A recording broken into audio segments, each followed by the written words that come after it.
नमस्कार बंधुगण मु संजय मु आपको एसएन एजुकेशन चैनल को स्वागतम जनाऊँगी। आज आपण बहुत बड़ बिग अपडेट रही शिक्षा संबंधी अपडेट रही जो बंधु मैंने ये चैनल को नुआ कर अनुरोध से इनफॉर्मेटिव वीडियो पाइबापी सब्सक्राइब करनी। चलो देखा कौन अपडेट रही। नवम श्रेणी छात्री को बलात्कार। नवम श्रेणी छात्री को दुष्कर्म पर मरणात्मक आक्रमण होईछि। अभियुक्त हेले सदर ब्लॉक खेमुंडगुड़ा पंचायत कुर्मापुटर लुकु खरा। नाबालिका को गुरुतर अवस्था कोरापुट शहीद लक्ष्मण नायक मेडिकल कॉलेज एवं हॉस्पिटल रे भर्ती करा जायछि। परिवार पक्षरु थाना रे एतला दि जायछि। पुलिस घटनार तरागना आरंभ करिछि। मिलिथिबा सूचना अनुसार गत 7 तारिख राति रे नाबालिका सांगमानक सह शौच हेबाकु जाइथिला। एही समय रे लुकु पहुंची नाबालिका को टणा अटरा करिथिला। सांगरे आसिथिबा झियो माने चले जिबा परे छुरी रे आक्रमण करी फरार हो जाइथिला। रक्ताक्त अवस्था रे उद्धार करी नाबालिका को प्रथमे कुंदुली डाक्तरखाना को निया जाइथिला।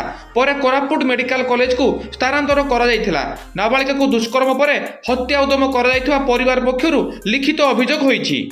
ओएसएसटीटी परीक्षा सत्र रे 183 केन्द्र में परीक्षा देवे 50,000 परीक्षार्थी। कटक ओडिशा माध्यमिक शिक्षा परिषद द्वारा परिचालित ओडिशा माध्यमिक विद्यालय शिक्षक योग्यता परीक्षा ओएसएसटीटी परीक्षा आसंता 17 तारिख में अनुष्ठित हेबो। राज्य में 183 केन्द्र में 50,587 परीक्षार्थी परीक्षा देवे। सेथिरु पेपर 1 रे 47,206 एवं पेपर 2 रे 3,381 परीक्षार्थी रहिछंती। मोट 2टी सिटिंग रे परीक्षा करा जिवो। पूर्वाह्न 10 टारू मध्याह्न 12:30 जाए प्रथम सिटिंग एवं अपराह्न 2 टारू 4:30 पर्यंत द्वितीय सिटिंग रे परीक्षा हेबो। गुरुवार बोर्ड पक्षरु परीक्षा प्रवेश पत्र जारी कराइछि। परीक्षार्थी बोर्ड वेबसाइट रु एही प्रवेश पत्र पाई परिबे बोली विज्ञप्ति प्रकाश पाइछि। आश्रम विद्यालय छात्र निखोज। अभियोगर 4 दिन पर भी सन्धान मिलिनी। बड़म्बा सदर महकुमा निकटस्थ मूलियाबांक आश्रम विद्यालय जन अंतेवासी 8म श्रेणी छात्र निखोज थिबा जना पड़िछि। निखोज छात्र हेले ढेंकानाल जिला गंदिया थाना अंतर्गत छोटा तेंतुली ग्रामर रमेश तिरिया पुओ जेना तिरिया। घटना संपर्क में विद्यालय कर्तृपक्ष बड़म्बा थाना रे लिखित अभियोग करिसेंति। एही घटना को इतिमध्य 4 दिन बीती जाइथिले भी निखोज छात्रर कौनसी संधान मिली पारि नाही। ओडिया झियो सौम्यश्री हेले नासा वैज्ञानिक। नासार वैज्ञानिक भाव कार्य करिवे ओडिया झियो डॉक्टर श्री बराल। सौम्यश्री को यही सफलता केवल ओडिशा नुहे सारा भारत वर्ष पर गौरवर विषय। यही यात्रा साधारणतः कठिन थिला हे सौम्यश्री को निरवच्छिन्न प्रयास एवं दृढ़ इच्छाशक्ति को सुगम कर देछि। खोर्धा जिला नाचुणी ब्लॉक अंतर्गत हरिकुंड बराडी ग्रामर निशाकर बराल संयुक्ता बराल झियो सौम्यश्री ग्राम्य परिवेश सीधा सड़क नासा को यात्रा करिथिबारु अंचलवासी मध्य बेस गर्वित।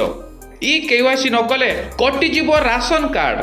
चलित मास 31 तारिख सुधा रेशन कार्ड हिताधिकारी ई केवाईसी अपडेट न कले सेमानकर कार्ड अकामी होइजिवो।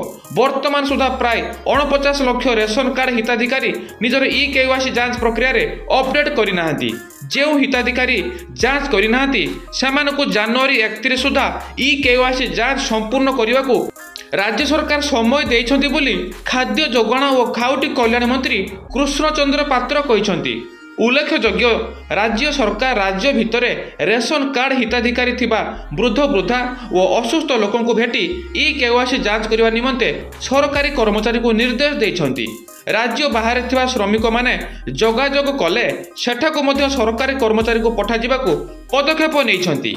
प्रकाश पाइला सीटीईटी परीक्षा फलाफल। केंद्रीय माध्यमिक शिक्षा बोर्ड बा सीबीएसई 9 जनवरी 2025 रे डिसेंबर 2024 रे अनुष्ठित केंद्रीय शिक्षक योग्यता परीक्षा सीटीईटी रो रिजल्ट प्रकाश करिछि। परीक्षार्थी माने वर्तमान सीटीईटी रो ऑफिशियल वेबसाइट ctet.nic.in रे निजर फलाफल चेक करि परिबे। आज न्यूज अपडेट एतिक समाप्त होउछि। आपण मानको न्यूज अपडेट केमिति लागला निश्चित कमेंट माध्यम जनइबे। जो बंधु माने एई चैनल को नुआ करी आछथि सेमानको अनुरोध सेमाने सब्सक्राइब कर दियंतु कारण एई चैनल माध्यम जो इनफॉर्मेटिव वीडियो आसीबो आपण माने सर्वप्रथम पाई परिबे। आज मु रहउछि संजय। भगवान समस्तंकर मंगल करंतु। जय जगन्नाथ। वंदे उत्कल जननी।